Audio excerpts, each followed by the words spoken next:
Hello, everyone. Welcome to therapy. I'm one of your co-hosts, Neva from the Neva J podcast, and your other co-host. Hello, everyone. I'm back. I'm alive. Yeah. Still alive, but barely breathing. Still alive, but barely breathing. This is Merrick. And then we have some guests with us who happen to be my coworkers. If you guys want to introduce yourselves, go ahead. Hi, I'm Katie. Hey, I'm Anthony. Yeah. And we're wearing green. Merrick and I are wearing green in honor of St. Patrick's Day, which is not till the 17th, we know, but but we are going to wear our green anyways. And we have theme drinks. Well, I'm having a social worker because the liquor store didn't open till noon, and I couldn't go at 9 a.m. to get the Irish cream I wanted. So here I am having a social worker. Merrick is really in theme. What are you having? Yeah, so I hate this.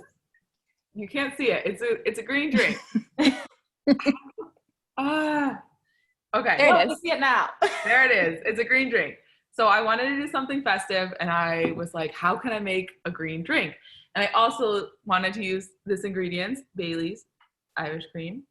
So I had this new item at Trader Joe's, or new to me anyways, matcha green tea ice cream.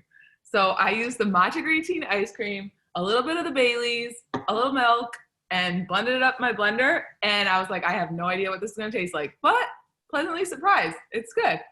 Wow, that sounds good and sounds like diarrhea for me. It's Gary? very creative. Yeah, it is. It's all that Gary will mess me up, but it does sound delicious. Yeah. And what are you having, Katie?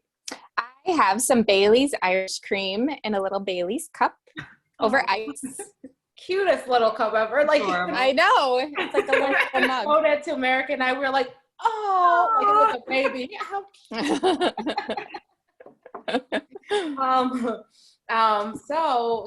So in honor of St. Patrick's Day, I have asked Anthony to join us.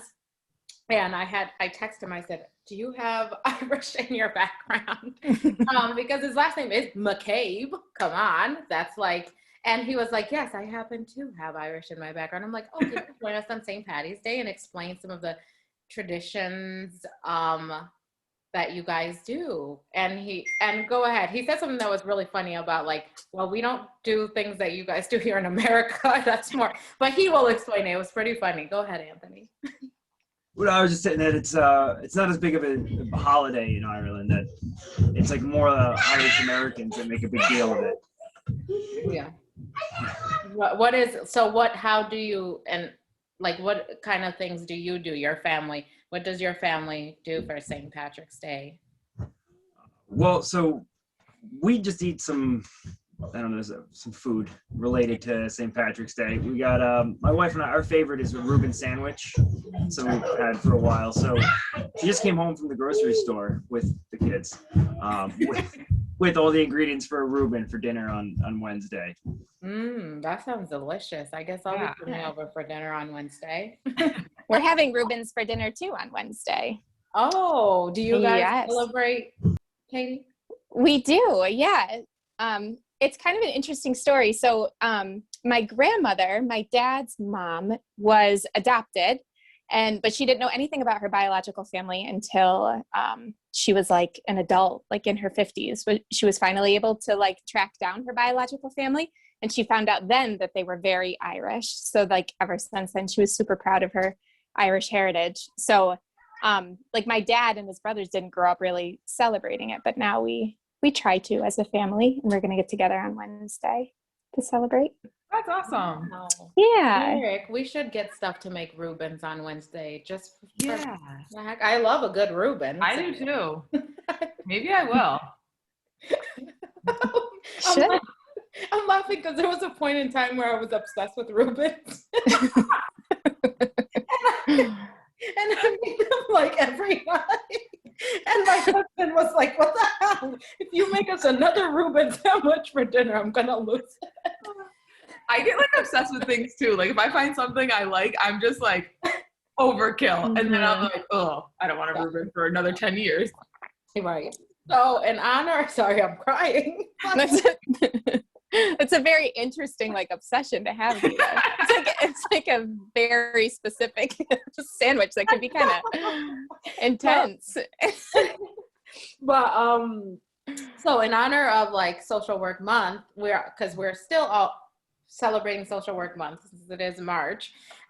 We have Anthony and Katie on because they're social workers as well, and I happen to work with them. Anthony just joined our team a couple of weeks ago. Maybe 2 weeks ago.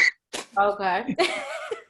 And it's all right, Anthony. We know what it's like, Katie. Yeah, we get it. We have kids too. And so he just joined our work family like a couple weeks ago, and he's just been a great addition. The only male there. Wow. So yeah, poor guy. I know. But it's been nice. And so in honor of Social Work Month, we are having social workers on. So, and Merrick had come up with a great question in regards to our field that we could talk about. Go ahead, Merrick. Yeah. So I was thinking about last episode and the other social workers that, Neva had on while I was still recovering from my second vaccination shot. And, she asked the social workers, like why this field? And of course, I'd like to hear that about you, Katie, and Anthony as well.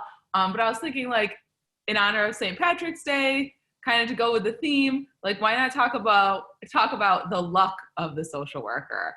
And so, different stories, it's like, kind of like, oh, that's just my luck. Like, of course this would happen to me. Or, if anything comes to mind, a funny story or Weird situation. Yeah. But first, like, why did you guys get into social work? I'll start just in case Anthony's got some noise going on still. Finally quieting down. Oh, it's quieted down. Here, why don't you go to take advantage? Because I already Take won. advantage of the silence, Anthony. Yes. Go ahead. You All right. So I guess why I became a social worker, I think maybe it goes with the luck that you were talking about, Merrick. It was I originally was going to be a teacher. I thought I was going to be a teacher. I got my bachelor's in English from Cortland, and that was like right at the financial collapse. So I didn't go for the master's because there was like the hiring freezes, people were being laid off. My mother's a teacher, my wife's a teacher. So it was like, I got to hear all about it, like all the hiring freezes, all the terrible things that were happening. So I decided to just sit on the bachelor's, and you really can't do much with a bachelor's in English. So I ended up working as a teacher's aide at the Children's Home, which is a residential treatment center. And then kind of from there, I was introduced to what the social worker does. Actually, I had no idea really what a social worker did, especially with children. So kind of, I wanted to work with the kids, but I really liked the idea of having an office that I could retreat to if it's not too much. Being in the classroom all day was a bit much. So it was kind of, I guess, luck that I found this field, and I feel like it suits me better than teaching would have. So, Yeah, I can see you doing both, Anthony. You just have such a like cool, calm, collective like aura and personality that I could just see it. But it's funny that you chose social work for your own office.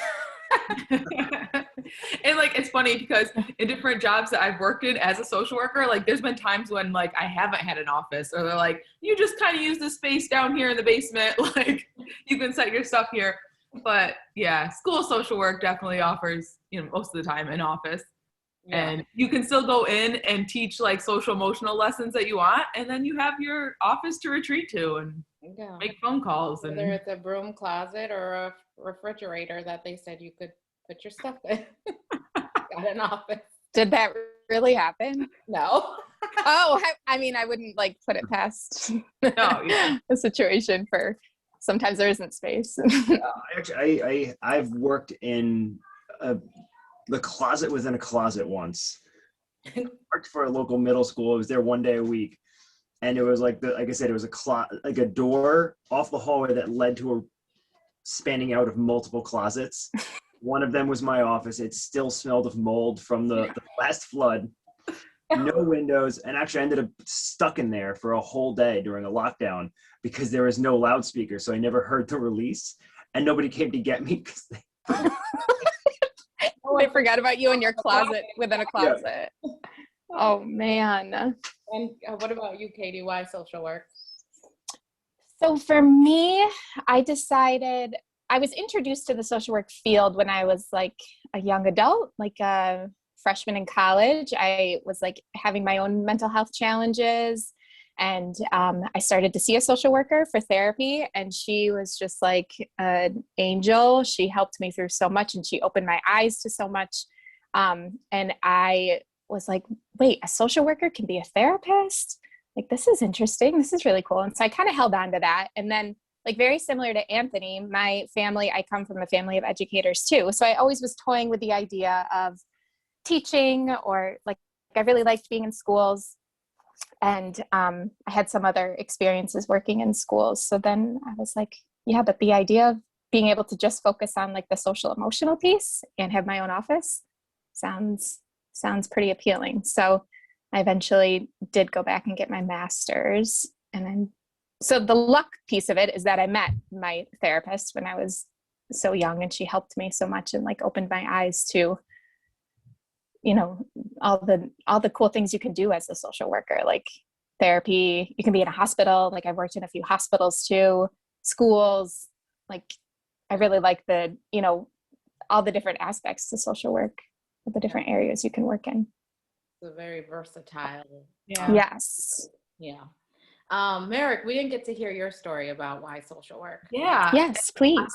Yeah, I was just like thinking about it because I was like, wow, Neva and I haven't really like shared it. And then as I'm like thinking in my head, I'm like, yeah, I guess it does kind of tie back into like the luck of the social worker.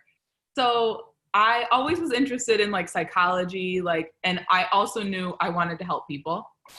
And my parents are both educators. My brother, like they were teachers. My brother is a teacher.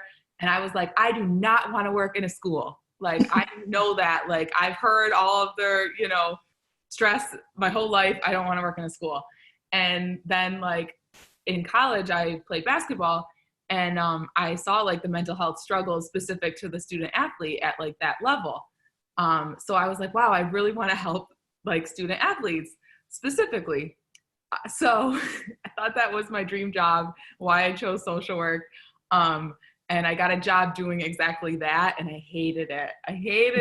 I was so miserable. And so then I was like, oh my gosh, like this is literally why I went into social work. So I thought, but at that job that I really was not happy at, I met Mary Neva. So it's like, that's the luck of the social worker. And like, you know, Katie kind of shared too, just being able to work in different settings. Like I worked in a hospital, I worked in the community residence. I worked with the student athletes. Like I like that as well, the diversity that the job offers. And now I'm working in a school, and I love it.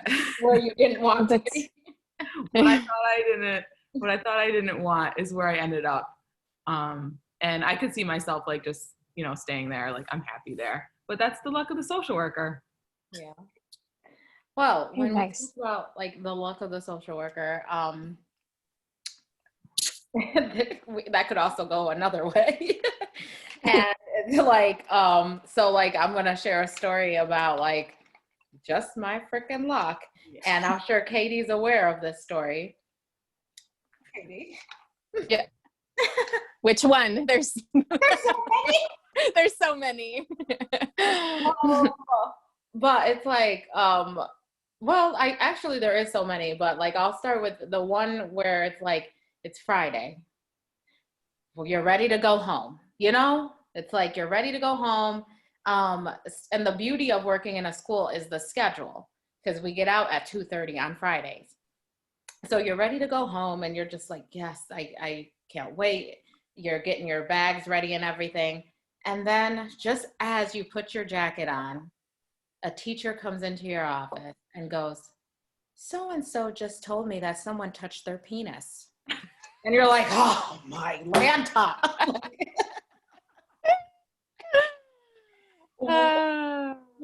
Why are you telling me this now? I'm trying to leave.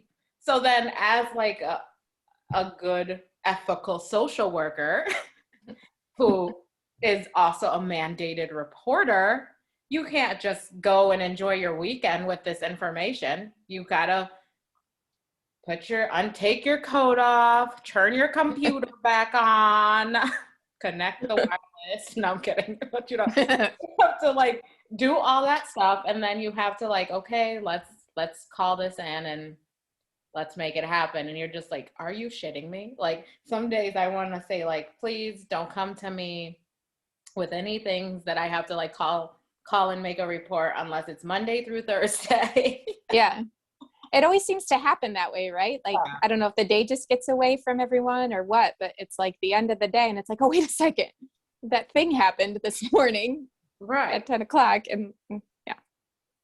Anyone has stories like that? In social work terms, sometimes we call it like the doorknob, you know, Yes. like the doorknob method, like as you're like terminating with a client and like you've been seeing them for a year, and as they're like leaving and they open your door and they're just like, oh, by the way, I was a victim of such and such. And you're just like, Yeah, they drop a bomb. yeah, like, what?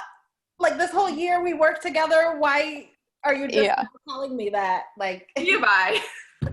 Yeah, yeah, bye. I'll send you some referrals. No.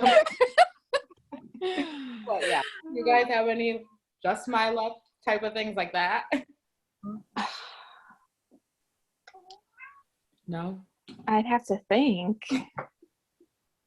My cat's trying to get out of the bedroom. What about you, Anthony? Like Anthony, I'm sure you have some kind of stories about like, let me think of like little girls like trying to hit on you or something. I don't know, because I think that social work is like there's not a lot of males in our field.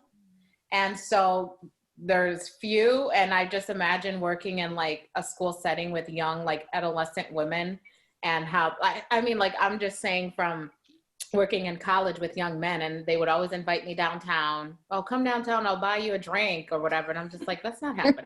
Like, so I'm sure like. And I've been lucky as far as anything that could have happened working with young girls, you know, hiding in little closets in the basement of a school.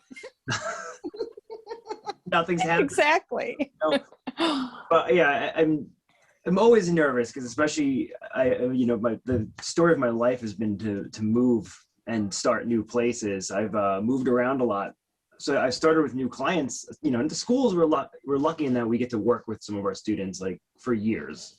But I've moved around a lot so that I end up getting all these new students that I don't know, and always getting like these warnings. They're like, be careful, you know, because she's a history of making up stories. I'm like, okay, I don't know what to do about that because she's gonna be in my office and we're going to be one-on-one, and that the therapeutic relationship doesn't work with other people necessarily watching over, you know, the students. So I don't know, just crossing my fingers.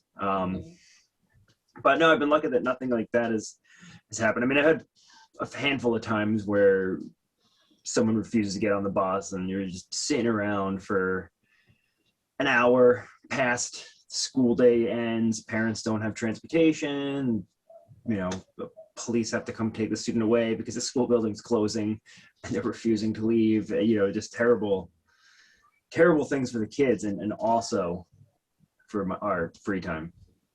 Mm-hmm. Yeah, that's good. Like, I hope that luck keeps going on your side, because I know you're in the place where that might test that. Yeah, you gotta go with the luck, be in the right place, the right time. So we can schedule those home visits for 1:00 on Fridays. Oh, I have a teacher who Get does. out of the building. And it's like, Yeah. did you not get the unspoken memo? You don't schedule a home visit on a Friday. Like, you must not have, because all of Yeah. them are like Friday Yeah. at 2:00. And I'm like, we get out at 2:30. Why are you scheduling? Yeah, I mean, at least make it for like a noon one, so Right. then you have plenty. Oh, goodness gracious. But, Mhm. yeah. So, Merrick, you have any stories? I'm sure you do, about like just your luck while Katie thinks of a few. Um, hmm. I don't know. Just like a lot of like what you kind of said, like, you know, a situation that maybe someone heard about earlier in the day or earlier in the week, and then it's coming to you at the last minute. Or like when I work at the hospital, it's like you're almost done with work. Like maybe there's like 15 minutes left of your day, and like your pager goes off, and it's like an attending physician, and they want help with like this child that they think was abused. And it's just like, oh gosh, you know, just the luck of the social worker. Yeah. Mhm. Yeah, I'm trying to think, like, I have a lot of like situations to share, but they're all kind of like sad. I don't want to bring us down. But I do have one. Merrick, you just reminded me of a situation when I worked in a hospital. It was like when I was fresh out of grad school, and it was with like a program that like intervened for emergency situations, like domestic violence situations, or like any sort of like violence, to provide that like crisis intervention support.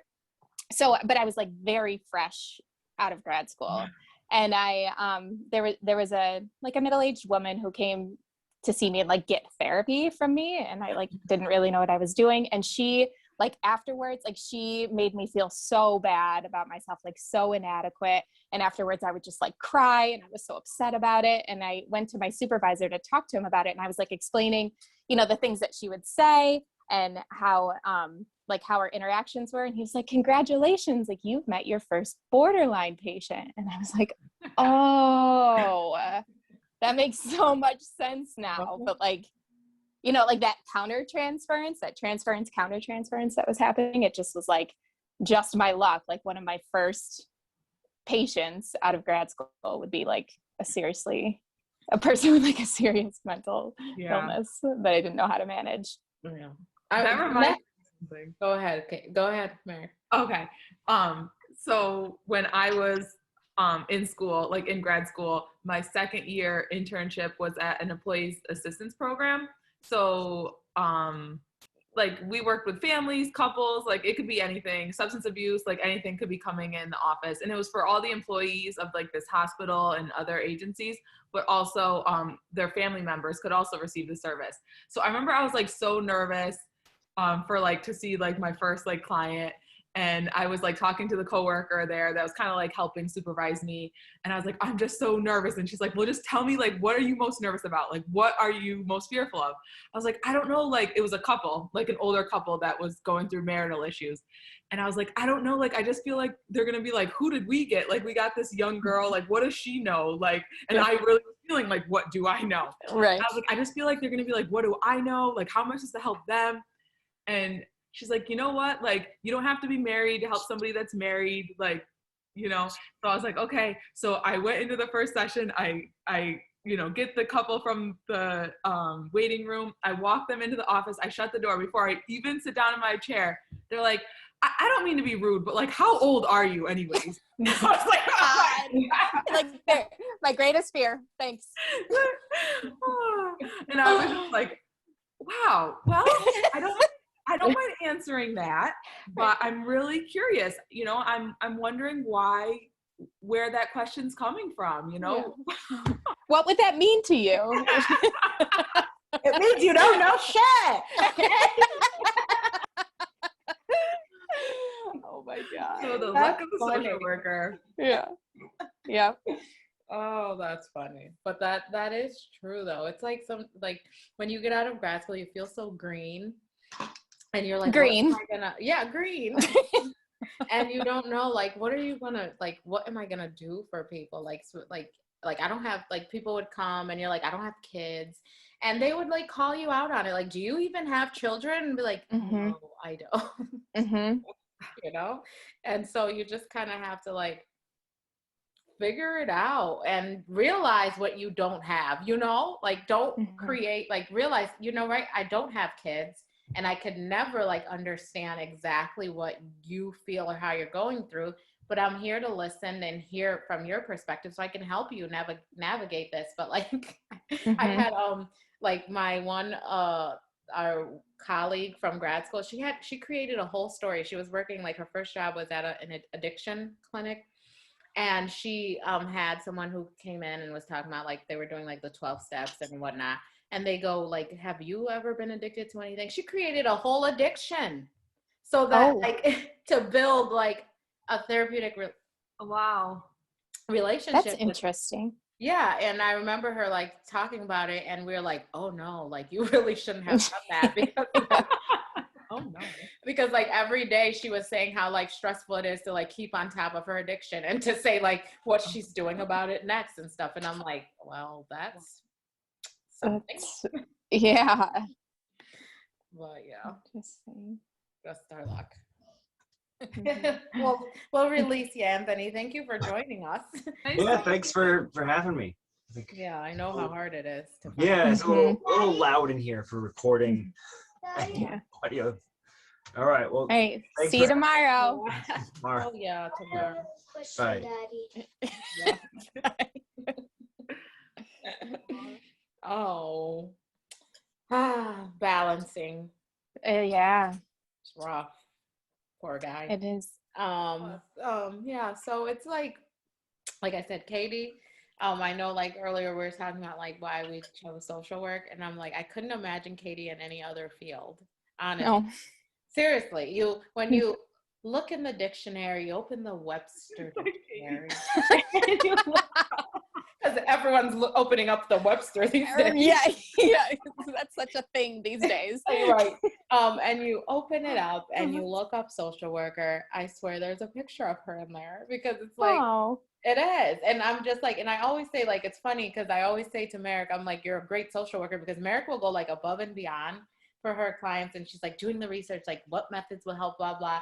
And I'm like, and then I look at Katie and I'm like, oh my gosh, like, I don't know how she stays so even keel, so kind, so empathetic, so gentle. Like, I don't know how she does it on a day to day, given the population we work with. I'm like, I can't. I don't have it in me. Like, Oh. but I just think you were just made for that. Oh, Neva, that is so kind. Thank you. It's the truth. Yeah, And I only speak the truth. you do. You do. You are very honest, and that is what I love about you. I know, to a fault. It is to a fault. But Yeah. Katie gave me, she gave me I don't know a compliment the one day, and it was like so funny to me. She goes, she said, to this day I still laugh about it, and I'm like, she goes, you always look at things from a critical lens. You do, and I meant it as a compliment. I really, I don't know why it's so funny to you. I like say it in like the most genuine way because I feel like, well, basically too, because I've worked at the job that we've been at for a while. I mean, it's a different job, but in the same organization for a while, and but like I wasn't thinking critically about it in the way that you were. So this is the context, right? And like you are like the way that you approach things and view like and like open my eyes to things and look at things critically. I'm like, oh my God, you are right, Neva. Like I just like so cherish that about you and your honesty. Because we were lacking that.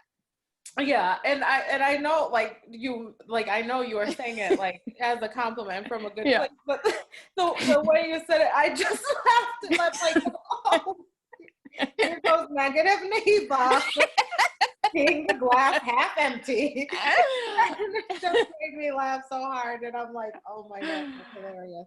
I know. No one ever said that to me before, but it was like it was true. It's true, but it's funny at the same time. But yeah, so like, do you have any final words for our future social workers or the ones that are already in the field? Anything to keep them Mm. going. Man. I think I think if you choose social work as a profession, like you're following your heart, like you're following like that inner drive to help people or to make a difference or to like make sure voices are heard that aren't typically heard. So it's like, so just don't lose sight of that, I guess I would say. Like, try to remember what made you, what that little inner voice was that made you want to be a social worker, and just try to stay true to that. Because it can get hard. You get bogged down by a lot of bullshit Yeah. when you're out of grad school. Like when you're in grad school, like it's all like, it's all theoretical, right? Yeah. But then when you get into the real world and you realize just like everything's more fucked up than you thought it was. Yeah. Okay. Like just stick with why you started social work in the first place, I guess. Yeah. Yeah. What would you guys say? Would you both say? I would totally agree with what you said, and even just hearing you say that is a good reminder for myself. And I think it would be to like find your people, like find your other social workers or find your coworkers or whoever it is to get you through. Start a virtual bar called therapy with another social worker and drink and Mm-hmm. but yeah, find your people, find your support. Yeah. And I would say like celebrate the small things, because I think like a lot of people like get into social work and it's like the naiveness in us, or we're so green and we're just like, oh, let's go, we're gonna save the world, we're just gonna cure poverty and feed all of the children or whatever, and like we have like, and then when that starts to not happen because it's beyond us, like these changes are beyond us, when that starts not to happen, you get like discouraged and you're just like, what's the point?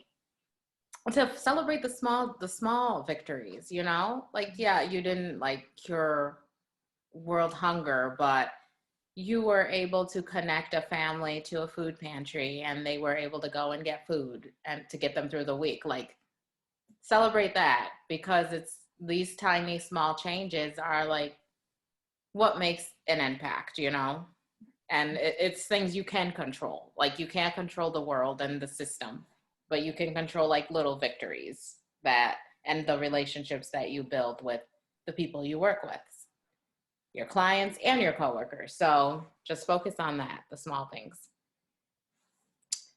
Totally. Yeah. So cheers to St. Patrick's Day. Cheers. Happy Social Work Month.